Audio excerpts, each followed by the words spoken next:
profeta Isaías foi um dos escritores do Antigo Testamento que profetizou em Judá entre os séculos 8 e 7 a.C. Isaías escreveu o livro profético mais extenso da Bíblia. O nome Isaías significa "O Senhor é salvação", do hebraico Yeshayahu. Isaías foi filho de Amós, mas que não deve ser confundido com o profeta de mesmo nome. Na verdade, o nome de seu pai em hebraico é Amoz, enquanto o do profeta Amós é Amos. Isaías era casado, e sua esposa é chamada em seu livro de A Profetisa, talvez indicando que ela também profetizava. A Bíblia menciona que Isaías era pai de pelo menos 2 filhos, Sear-Jazub e Maer-Salal-Hasbaz. Provavelmente Isaías morava na cidade de Jerusalém, apesar do texto não esclarecer esse ponto de forma explícita. A tradição judaica afirma que Isaías era de linhagem real. Por pelo menos 13 vezes, o profeta Isaías é designado como o filho de Amós, o que talvez possa indicar que seu pai era um homem importante naquela época. O profeta Isaías foi chamado para exercer seu ministério em aproximadamente 739 a.C., no ano em que morreu o rei Uzias. O relato bíblico não informa se antes disso Isaías já pregava publicamente. No primeiro capítulo de seu livro, temos a informação de que o profeta Isaías teve visões da parte de Deus durante os reinados dos reis de Judá, Uzias, Jotão, Acás e Ezequias. Com base em seus escritos, é possível perceber que o profeta Isaías foi um homem culto e muito capacitado. Ele tinha uma habilidade analítica notável e um senso poético apurado. Ele é considerado por muitos como o maior escritor hebreu. A mensagem do profeta Isaías. A mensagem do profeta Isaías mesclou repreensões e anúncios de maldições pela infidelidade do povo, com conforto e esperança pela restauração futura. Desse modo, o profeta Isaías pregou sobre a importância da fidelidade ao Senhor.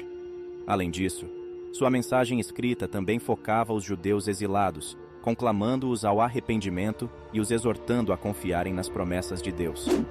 Após o período de cativeiro, o Senhor abençoaria o remanescente fiel, trazendo restauração e bênçãos sobre as nações de uma forma nunca antes experimentada. O pecado de Israel e Judá havia chegado a um nível tão abominável que Deus usou o profeta para falar acerca de várias maldições que atingiram os hebreus de forma geral. A maior delas, é claro, foi o exílio na Babilônia. Nesse contexto, Deus ordenou que o profeta Isaías profetizasse para que o coração daquele povo rebelde fosse endurecido, seus ouvidos e olhos fechados, a fim de que o juízo de Deus sobre eles não fosse evitado. O profeta Isaías também falou sobre as bênçãos futuras que seguiriam após o exílio. Ele profetizou que um remanescente sobreviveria a esse período tão difícil e retornaria à terra prometida. Mas se você ainda está aqui nesse vídeo, é porque você está curioso para saber como foi a terrível morte do profeta Isaías. Eu vou te contar isso agora. Bem naquela época, existiam diversas formas de fazer o mal às pessoas.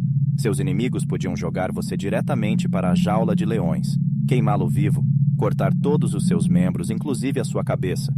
Ou então, de uma forma assustadora e dolorosa, ser cerrado ao meio. O profeta Isaías, sendo encarcerado a mandado do rei Manassés, considerado um dos piores reis de Israel, filho de Ezequias, recebe a condenação à morte de forma sangrenta e cruel. Muitos profetas foram perseguidos e mortos por defenderem a palavra de Deus. A Bíblia nos ensina que obedecer a Deus pode trazer perseguição e até mesmo a morte, mas que a recompensa por ser fiel é eterna.